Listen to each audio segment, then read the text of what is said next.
Bom dia, pessoal do Terceirão. Vamos lá? Mais uma aula aqui, né? Vamos encerrar aqui Quero encerrar aqui a frente C. Deixa eu ver se ainda falta alguma coisa aqui. Não, aliás, página 594, tá? Do livro 4, frente C, página 594, frente C, livro 4, tá? Então, a gente vai aqui, né, no imperialismo na América Latina. Vou compartilhar a tela aqui com o material, porque eu quero ser bem rápido e conciso aqui nesse capítulo. Tá? Espero até fazer 2 capítulos dessa aula aqui. Então, pessoal, o que a gente vai ver aqui na página 594, a gente vai ver aqui relações internacionais, doutrina Monroe. O que é essa doutrina Monroe? Foi a doutrina, né, que foi estabelecida ali em 1893, né, pelo presidente dos Estados Unidos, James Monroe, no qual ali ele lança as bases, né, para o imperialismo norte-americano. Os Estados Unidos chegou a ter colônia na África, né? Lá na colônia fundou a cidade de Monróvia, na Libéria. A Libéria era uma colônia estadunidense. Eles falam inglês lá até hoje, né? Então a capital era Monróvia, e imagina a homenagem a quem, né? Ao James Monroe, né? Foi, né, batizado, né, a capital da Libéria, né? Então ali o James Monroe, né, lançando as bases aqui dessa doutrina, né, a questão da América para os americanos, apesar de eles fincarem o pé lá na África, né, já em 1823, 1822, quando eles fundaram lá a cidade de Monróvia, né, eles estavam com o pé já lá na África, né, mas se importando mais ali com o chamado seu quintal, né, que são os países da América Latina. No Canadá, eles não se referem a esse termo quintal, né? Porque é uma nação, né, bem rica, né, e anglo-saxã também. Eles preferem se referir desse modo pejorativo, né, referente às populações latinas. Né? E latinos aí entram aqueles que falam a língua francesa também, que é uma língua, né, derivada do latim. Então, não são só os hispânicos, são também aqueles, né, que falam a língua francesa. Não vamos esquecer disso, estão ali, né, englobam, né, o que eles chamam de latinos, tá? É bom não esquecerem disso. Haitianos, por exemplo, pessoal da Guiana Francesa, né? Coisa todas aí. Vamos ver aqui. Independência do Texas. Primeiramente, o Texas, né, era chamado de Las Terras, né, pelos mexicanos. Então, lá, os mexicanos não tinham aquele ímpeto, né, de se lançarem em aventuras como os americanos fizeram, né, conquistando as terras do oeste, enfrentando os índios, os comanches, os apaches, os tomahawk, né, aquela coisa toda, né, chegando, né, até a Califórnia, aquela coisa toda. Não, os mexicanos eles eram mais regionalistas, né, ficavam ali, né, eles não era população nativa, uma população 70%, 80% indígena, né, então, como é praticamente até hoje, eles não tinham aquela coisa de sair dali, daquele lugar onde eles nasceram, entendeu? E tampouco os grandes fazendeiros também. Eles não tinham interesse de pegar os seus camponeses, né? E levarem eles para desbravar outras terras, enfim, isso não fazia parte do ideário deles. Né? Eles não tinham aquela coisa do chamado destino manifesto. Os americanos tinham ali, né, essa ideia desde o século XVII, XVIII, né, com aquelas ideias também vindas do calvinismo, né, do protestantismo, né, aquela coisa da predestinação. Né? Eles não tinham isso, porque eles eram católicos, então não tinha essa ideia da predestinação também. Então são vários fatores culturais, né, que fizeram com que o México, né, os mexicanos, mesmo depois da sua independência, ali em 1820, né, eles não tivessem esse ímpeto, né, esse impulso para colonizar todo o seu território, que é praticamente até o Canadá. Né? O México era quase o dobro do tamanho que é hoje. Né? E aí os Estados Unidos foram lá, fizeram uma guerra com o México, né, e tomaram, né, metade do México, né, que é os estados de Utah, Colorado, Arizona, Novo México, Califórnia, Texas, né, enfim, né, que pegaram tudo ali. Né? Então, a independência do Texas, né, os texanos, em 1836, os americanos, né, de origem americana, ali, anglo-saxões, né, se declararam independentes, né, do México, né, criando a República do Texas. Em 1842, eles resolvem se anexar aos Estados Unidos. Né? formando mais um estado, né, da Federação de Estados, né, que forma os Estados Unidos da América do Norte. Né? E aí os mexicanos, né, os ingleses não gostam disso, porque não, agora os Estados Unidos estão aumentando seu território, né? E os ingleses não, queriam ter hegemonia. Aliás, os ingleses tinham hegemonia na América Latina, né, nessa época. Né? E aí eles ficam já receosos que os Estados Unidos está querendo ampliar seus territórios, sua dominação sobre a América Latina, né? Entrando em choque com os seus próprios interesses, né, os interesses britânicos. E aí a Inglaterra fomenta ali o México, né, para declarar guerra aos Estados Unidos, né, devido né, a essa anexação agora. Não bastava o Texas já ter se declarado independente, né, do México, e eles terem travado uma guerra com o apoio dos Estados Unidos, né, e o México ter perdido aquele território.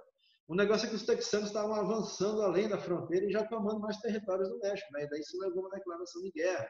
A fronteira foi estabelecida ali no chamado Rio Vermelho, e os criadores, né, de gado texanos estavam agora criando, né, gado, né, lá no lado mexicano já, né? E aí o general Santa Anna foi lá, declarou guerra aos texanos, e aí, claro, né, que daí Estados Unidos entrou no meio da briga ali, né? E em 1845, durou de 1845 a 1848 essa guerra. O México, o norte do México foi devastado, né, pelo exército americano, né? Os texanos, né, já tinham ali feito, né, já faziam parte, né, enfim, né, como falei para vocês, dos Estados Unidos da América, né, mas o México queria reaver esse território. E aí o resultado foi que os Estados Unidos se apossou ali de praticamente 45% do território mexicano, né, se tornando um país continental e chegando até o Oceano Atlântico, né, coisa que a gente já viu, né, anteriormente. Caribe. No Caribe era uma região ali de interesse britânico, né, e francês também, mas principalmente britânico. Então foram feitos vários acordos, né, a gente vê aqui, né, o acordo tratado de Bidlack, né, que permitia que as embarcações americanas entrassem ali nos rios, né, panamenhos, né, e navegassem atravessando ali, né, o istmo do Panamá, porque o Canal do Panamá foi construído em 1914, mas já existiam rios, uma rede fluvial que ligava o Oceano Atlântico com o Pacífico, né? Só que não permitia a navegação de navios de grande porte, né? E era muito intrucada, né? Então, né, tinha que fazer várias voltas, né? Enfim. O Canal do Panamá não corta a América, já existe aquele istmo ali, né? Que é onde a América Central ali, com a encosta, né, na América do Sul ali, né? Enfim, né? Então tem um espaçozinho bem pequenininho ali que é formado por uma rede fluvial, né? Que daí realmente é separado, né, a parte norte da América da parte do sul, né, por esse istmo, né? Que é uma faixa bem estreita de terra que separa duas grandes massas de terra, né? Uma faixa estreita de água, né, que separa duas, né, grandes massas de terra. Tá? Então, né, o que aconteceu aqui, né? O que aconteceu, pessoal, é que foi feito um acordo, né, onde os americanos, né, foi feito esse acordo, eles podiam navegar livremente naquela rede fluvial ali, né, da região do Panamá, que na época pertencia à Colômbia, tá? Nessa época pertencia, né, à Colômbia, o Panamá. O Panamá era uma província ali era território colombiano, né? E aí a gente vai ver várias outras situações onde a Inglaterra, né, tinha interesse na Nicarágua, por exemplo, e daí atacava a Nicarágua. Os nicaragüenses queriam expulsar esses estrangeiros, atacavam propriedade britânica, da Inglaterra ia lá e atacava. Também, né, se enfiava os Estados Unidos no meio disso daí, né? Eu não vou entrar em tantos detalhes aqui, tá? Que ninguém vai decorar tudo isso aqui, não. É só para vocês terem uma ideia de como era, né, a política naquela época em relação, né, da Inglaterra e Estados Unidos em relação à América Latina, né? Em relação a nós aqui, né? Então vamos ver aqui, né? Havia daí a tentativa aqui da Inglaterra, ela queria estabelecer, né, um protetorado, né, ali na região ali de Mosquito, né, no território de Honduras. Aí depois foram surgindo esses países, né, foram se tornando independentes das regiões. Aí surgiu Guatemala, Belize, Nicarágua, El Salvador, Honduras, né, Panamá, né? todos esses países ali da América Central, né? Foram surgindo depois, mas antes eram chamados protetorados. O que é um protetorado? É um país que se coloca, já diz não, sob a proteção de uma potência maior, né? Então, muitas vezes, ela acaba adotando até a própria moeda desse país, né? É que nem Porto Rico, lá circula o dólar, né? Os caras abandonaram a moeda deles há muito tempo, né? Lá só circula dólar, mas também é que é um país bem pequenininho, né? Ali tem o quê? 2 milhões de habitantes, 3 milhões, né? Aí tem dólar suficiente para abastecer uma nação, né? Não dá para fazer isso no Brasil, né? Que não tem dólar suficiente para encher o bolso de todo mundo. Se você imprimir, é da inflação, né? Inflação do dólar, né? Então, tem esses países, né, que se colocam sob a proteção de outros, então são chamados protetorados. O Egito, por exemplo. O Egito se tornou um protetorado britânico, né?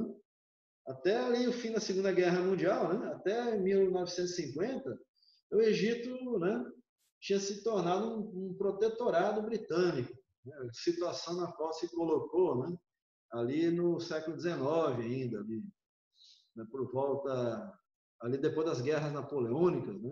Por aquela época, a Palestina já estava sob influência, né?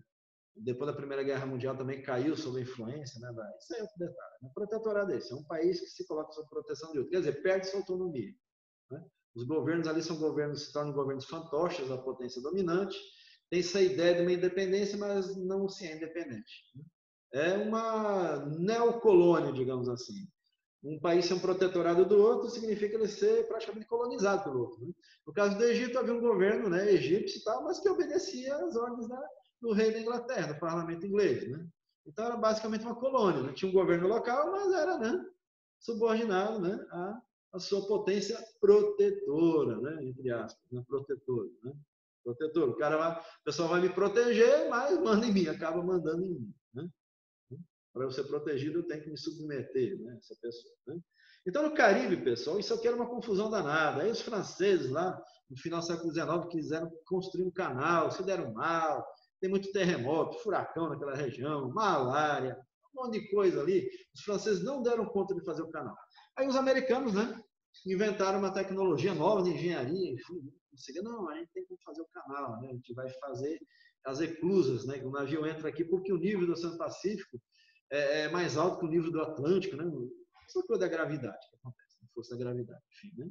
E aí havia um desnível ali, de uns 40 metros, né? 30 metros de um oceano para o outro, e esse que era o grande problema, que os franceses não conseguiam resolver.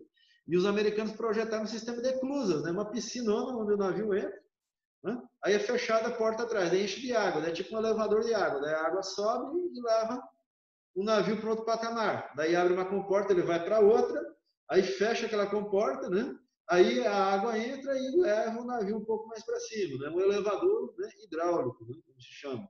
E aí abre-se outra comporta e aí pronto, ele alcançou outro nível, né? E aí isso os franceses não conseguiam, né, achar uma solução de engenharia para isso. Então eles tinham que fazer um longo canal para esse navio, né, passar, ir lá, para daí aos poucos, né, ele ir, né, chegando lá. E daí eles pensavam em afundar o leito dos rios para passar navios, né, de grande porte, e isso se tornou inviável. E os americanos resolveram isso, né? E em 1904 começaram a obra, e em 1914 inauguraram, 10 anos depois, né? Só. Uma obra gigantesca, né? Em 10 anos, né, realmente, ainda para a época, né, foi um tempo curto para fazer isso tudo, né?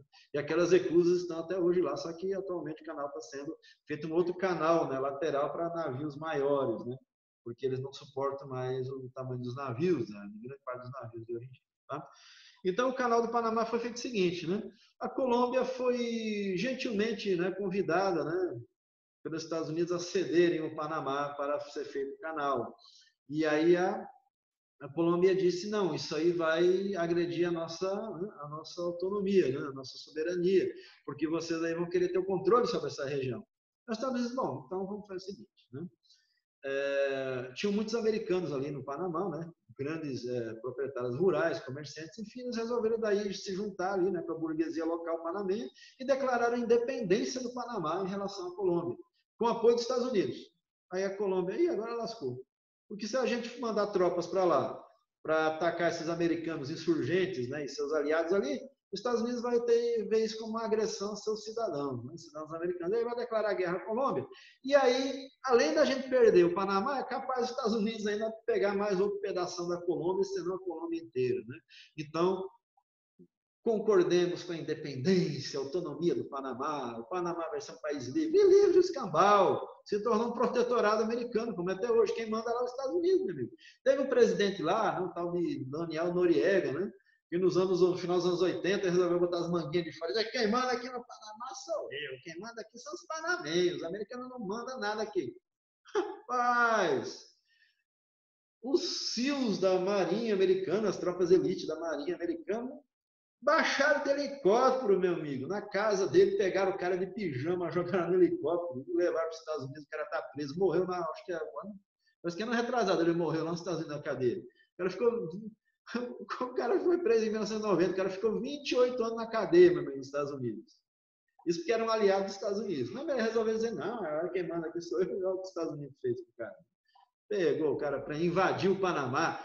Morreram praticamente quase 40 mil panamenses nessa invasão. Sabe que os Estados Unidos, quando eles invadem um país pequenininho, eles destroem tudo. Né? E grande também, eles querem mostrar força, mostrar poder. Né? Aquela tática mesmo que o Hitler usava lá, né? Que, aliás, o Hitler copiou até dos americanos, né? De devastar tudo, mesmo sem ter necessidade, só para mostrar força, né? Mostrar poder. Então, os americanos fizeram isso no México, devastaram o México sem necessidade nenhuma. Dava tiro de canhão até em galinha, uma galinha ali, bum, né? Galinha mexicana, morra galinha mexicana. Né? E fizeram isso também lá, enfim, né? Fizeram também isso aí no Panamá em 1990, mas isso já é outra história. Né?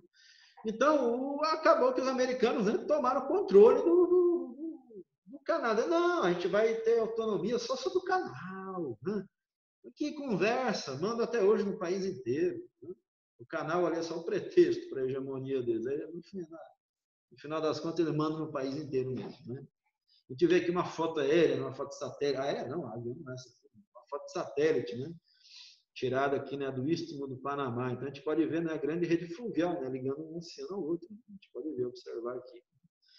Aí tiveram várias, né, tentativas, né, de formar acordos, né, coalizões ali entre países, né, entre os Estados Unidos com a intenção de juntar, né, as alfândegas de todos os países da América Latina para criar tarifas únicas, né? Para quê? Para facilitar a circulação dos produtos industrializados americanos na América Latina.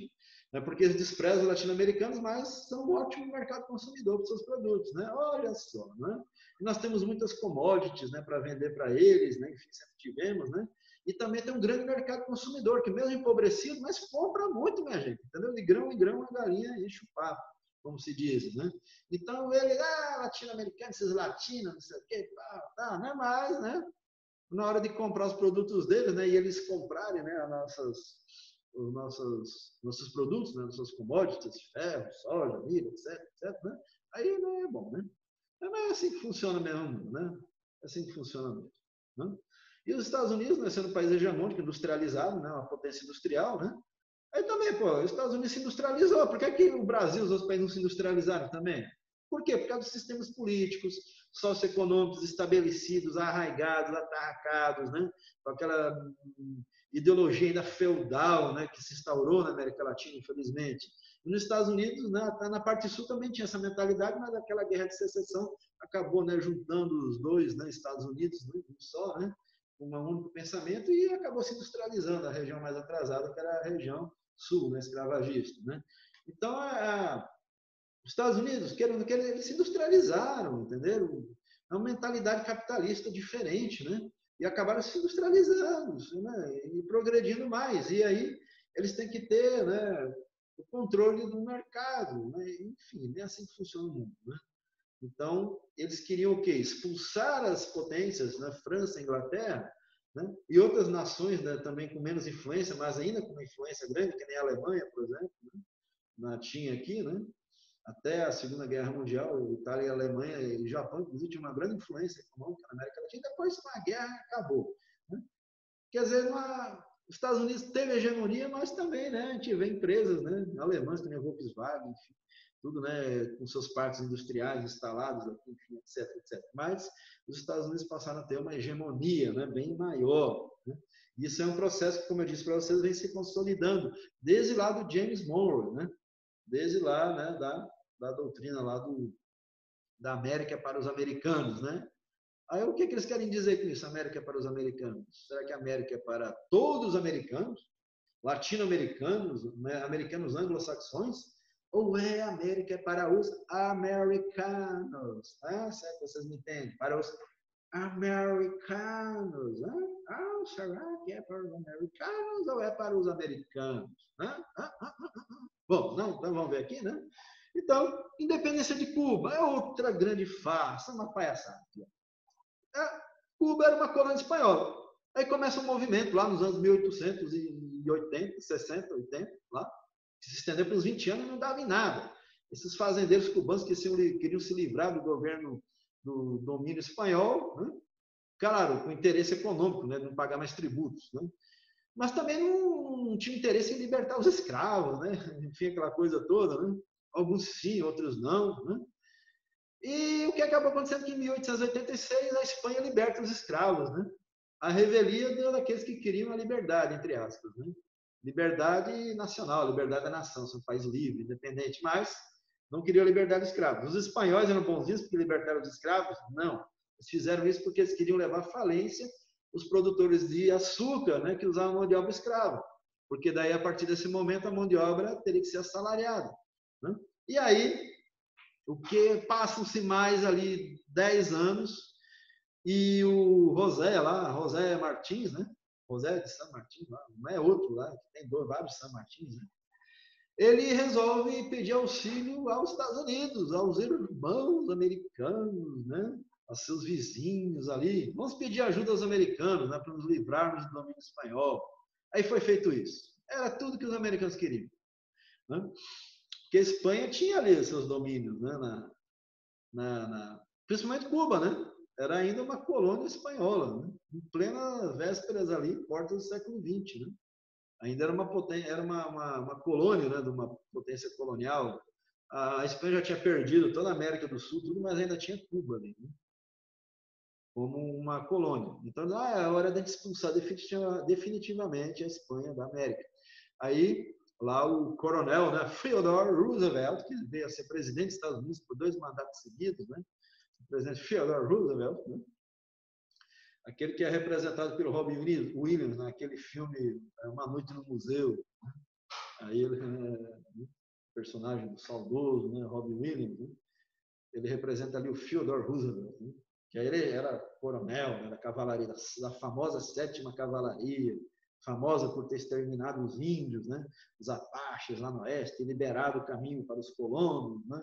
Povoarem e manifestarem seu destino, né? Na América, né? Sob os corpos, né? Dos indígenas, né? Fazerem a América, como diz, né? E aí vai essa 7ª Cavalaria lá, né? Vai e invade, é levada de, claro que não for cavalgando, for levada de navios. Aí a Marinha Americana é super poderosa, moderna, e destroça a Armada Espanhola. Leva para o fundo do mar metade da Marinha Espanhola, entendeu? Em poucos dias de combate, sem perder nenhum navio. Uma humilhação. Os navios americanos, né, com canhões automáticos, semiautomáticos, né, que disparavam vários tiros, né, em sequência. Pá, pá, pá, pá, era só botar ali para carregar, né? E aí eles não tinham como enfrentar esse poderio naval, né, militar, naval, e em terra também. O exército americano tinha rifles, né, tinha carabinas muito mais modernas, né, que os espanhóis, enfim, canhões muito mais modernos, metralhadoras, né, aquelas metralhadoras giratórias, né, com 7 canos, né, a manivela, né, e os espanhóis foram massacrados. Com a ajuda de cubanos, claro, também, né? O exército americano teve a ajuda dos cubanos, né? Mas ali quem realmente decidiu a guerra foi a intervenção americana, que decidiu a independência de Cuba. E aí agora Cuba, né, em 1898, estava livre dos espanhóis, liberdade. Estamos livres dos espanhóis, que alegria! Somos um país independente, vamos ter a nossa bandeira, nosso hino nacional, nossas forças armadas, nossa Constituição, nossas próprias leis, vamos escolher nossos governantes, que maravilha! E graças aos nossos amigos americanos que fizeram tudo isso por bondade, por generosidade, sem querer nada em troca. apenas por nos ver felizes de sermos livres. Oh, que coisa emocionante! Que coisa, o quê, rapaz? Os americanos. Logo no começo, quando foi feita daí, aí os americanos, só para garantir a ordem, né, ficaram ali 3 anos ocupando militarmente Cuba. Né? Aí essa libertação, o exército espanhol foi embora, né? Foi embora, e lá o que os americanos fizeram? Tomaram a base de Guantánamo, que era um quartel espanhol, né, no extremo norte da ilha de Cuba, e lá estabeleceram uma base militar que existe até hoje. É território cubano, tá? Mas sob o controle, né, das Forças Armadas estadunidenses, entenderam? E é para lá que são mandados até hoje os prisioneiros de guerra dos Estados Unidos. E lá eles são torturados, porque lá as leis americanas não funcionam, porque é território cubano. E as leis cubanas também não funcionam lá, porque é território sob controle estadunidense, entendeu? Aí não adianta, meu amigo, o cara vai levar para Guantánamo, ele não vai ter advogado lá não, meu amigo, entendeu? Porque a jurisdição americana não funciona lá, nem as leis americanas e nem as leis cubanas, é uma terra de ninguém, certo? O cara vai para lá, ele é torturado, leva choque elétrico, entendeu? Torturas horríveis, tem que comer pão amanhecido, tem que ficar ouvindo sertanejo universitário, sendo torturado, uma coisa horrível. Né? Então, pessoal, a história de Cuba, né? Aí Cuba, aí depois a Constituição está pronta. Daí chega um senador chamado Platt, o senador Platt, P-L-A-T-T, né? O senador Platt chega lá e diz, epa, peraí, essa Constituição cubana, ela tá bonitinha, né? Nossa, eu gostei da Constituição. Mas a gente podia botar assim uma emendazinha nela, só uma emendazinha. Tá? É um detalhezinho que vocês cubanos, eu acho que deixaram passar. Né? É tipo assim um ato de gratidão por nós termos libertado vocês. Né? Vamos criar uma emenda. Eu até sugiro que coloque o nome, né? Platt, né? Na emenda, né? Emenda Platt, né? Essa emenda, olha, é pouca coisa. Simplesmente uma emenda assim que diz, por exemplo, que se o governo cubano criar leis que prejudiquem os interesses dos Estados Unidos da América em Cuba, essa lei não pode ser aprovada. Tá? Né? E aí, se o Congresso cubano resolver aprová-la mesmo assim, os Estados Unidos têm autorização para mandar tropas para cá, destituir o governo e convocar novas eleições. Só isso, é coisa básica, não vai afetar a vida de ninguém. Pessoal, essa emenda tirou toda a autonomia do povo cubano, toda a autonomia do governo. Como os estadunidenses tinham ali propriedades, já desde o século XIX, americanos iam lá e compravam terras, quando ainda era domínio espanhol, e plantavam cana-de-açúcar, criavam gado, enfim, né, abriam casas de comércio. Os americanos aí passaram a investir mais em Cuba, porque agora Cuba se tornou um protetorado americano. Cuba praticamente não tinha um exército. O que era o exército cubano? Era uma polícia armada pelos próprios americanos, entenderam? Para quê?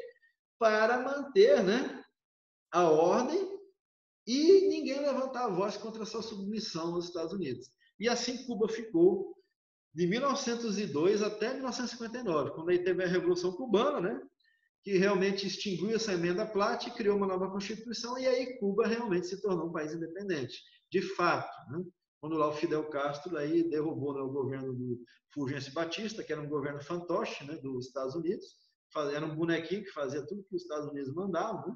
Assim como seus antecessores. Na verdade, Cuba só teve 3 presidentes, né, depois da independência. Né? Teve um cara lá chamado Machado, né, que o cara era bruto, que era um Machado, né, resolvia tudo, né? Né? Depois teve o Fulgêncio Batista, ele foi derrubado por um golpe, aí teve um cara lá que não me lembro o nome, tá? Não me lembro. Aí eu sei que daí o Fulgêncio Batista volta novamente, tá? Retoma o poder através de um golpe, e aí ele instaura uma ditadura militar, né? E aí é derrubado lá pelo Fidel Castro, né? Aquela coisa toda. E acaba realmente a hegemonia americana sobre Cuba. Né? Acaba a hegemonia americana sobre Cuba, e Cuba se torna daí, né, realmente daí independente, né, dos Estados Unidos. Né? Mas aí, na época da Guerra Fria, se torna meio que um protetorado da União Soviética. Então aí só a partir de 1992, minha gente, quando a União Soviética deixa de existir, é que realmente Cuba se tornou um país autônomo, realmente, com vontade própria. Porque a partir de 1962 até 1992, por 30 anos, 29 anos, tá? Cuba se tornou um protetorado soviético. Porque se Cuba não se colocasse sob a proteção da União Soviética, os Estados Unidos teriam invadido Cuba, certo? E tornado Cuba praticamente uma colônia, né? Assim como era antes no tempo Fulgêncio Batista, né? E tornado um protetorado estadunidense, enfim. Né? Então, para manter ali essa... Que mesmo sobre o governo soviético, a situação dos cubanos tinha melhorado do que em relação ao tempo, a não ser das elites cubanas, né? Lógico, né? Uns 2 a 3% da população ali ligados ao capital estadunidense que viviam como milionários, né? Um padrão de vida altíssimo, e que depois daí, né, foram embora para os Estados Unidos, enfim, né? Porque ali se instalou um governo socialista, né? E aí essas propriedades deles, depois, quando se instaurou o comunismo, por pressão da União Soviética, né, para proteger o Cuba, né, de uma invasão americana, eles exigiram que Cuba abolisse a propriedade privada, né, e aderisse realmente ao, né, socialismo modelo soviético, né, que comumente, erroneamente, é chamado de comunismo. Né. Então, né, foi isso que aconteceu com Cuba, pessoal. Né, e Cuba sofre até hoje embargo dos americanos, Estados Unidos, que bababá. Então, pessoal, essa aqui é a situação, né, aqui da América Latina. Né? Então, a gente viu esse breve relato aqui, né? A gente fez aqui esse estudo, né, sobre a questão do imperialismo na América Latina. Imperialismo de quem? Imperialismo estadunidense, né? No caso, e da Inglaterra, né? Até certo ponto ali, até o início ali do século XX, a Inglaterra tinha uma hegemonia até maior que os Estados Unidos. Depois, os Estados Unidos reverteu isso. Né? Passaram os Estados Unidos realmente a ter hegemonia, né, sobre os países, né, da América Latina, certo? A Inglaterra começou a focar muito na Ásia e na África, né?